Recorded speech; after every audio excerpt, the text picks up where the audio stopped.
Old boy from Orange, Texas, drives over to the big city of Houston.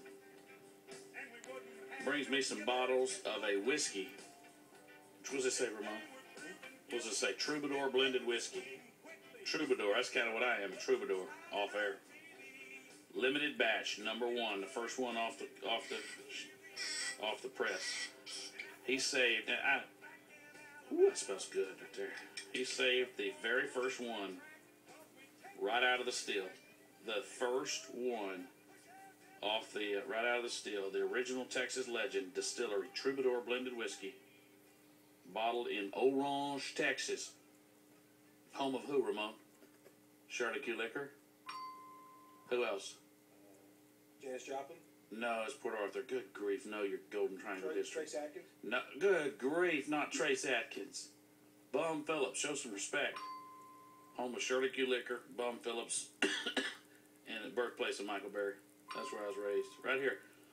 Who would have thought? I never would have believed in my life they would be blending whiskey. Troubadour blended whiskey from Orange, Texas. Oh my goodness, that's an amazing story right there. Right there on Simmons Drive, right across from where I grew up in a public housing project called Riverside. It used to be a naval, they were supposed to be just naval barracks. Oh, you wanted some of this? Here, just have a little bit. It's naval barracks, and they built it for World War II. It was only meant to be a temporary barracks. And then when the war was over, it became public housing. And that's where I lived from the time I was born, as my mother says. I love my mother, Loretta Marcelo Berry. From the time I was born until the time I was about 6 years old. The public housing project that came to be known as Riverside. So it doesn't exist anymore. They tore them all down. It was just temporary housing. It was old military barracks. But everybody who I knew who was my age at that time, as your families were getting started, people went and lived in what was basically public housing called Riverside.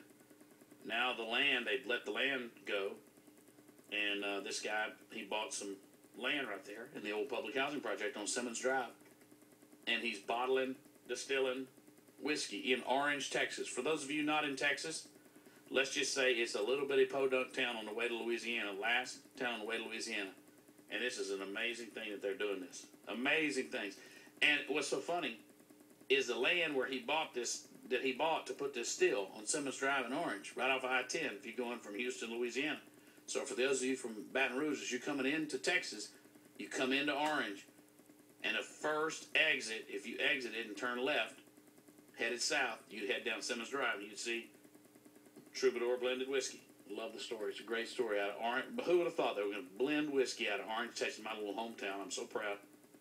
Anyway, I met the guy today. He brought over some whiskey. Nothing like a little swag. Anyway, where he's put his still used to be next to a wine garden grocery and a Wieners and a Bell's and the public swimming pool where we weren't allowed to go because it was a little rough, you know what I'm saying? And there's a cemetery there called the Hollywood Cemetery. And guess who is buried in that cemetery, Ramon? So you don't know your history. No, not Michael Berry, you jackass. That's where I will be buried. That's where Clarence Gatemouth Brown is buried. Yeah, maybe if you could give us a little okey doke stomp underneath this next call, I'd appreciate that. In honor of Clarence Gatemouth Brown, who was from Orange. Jack in upstate New York.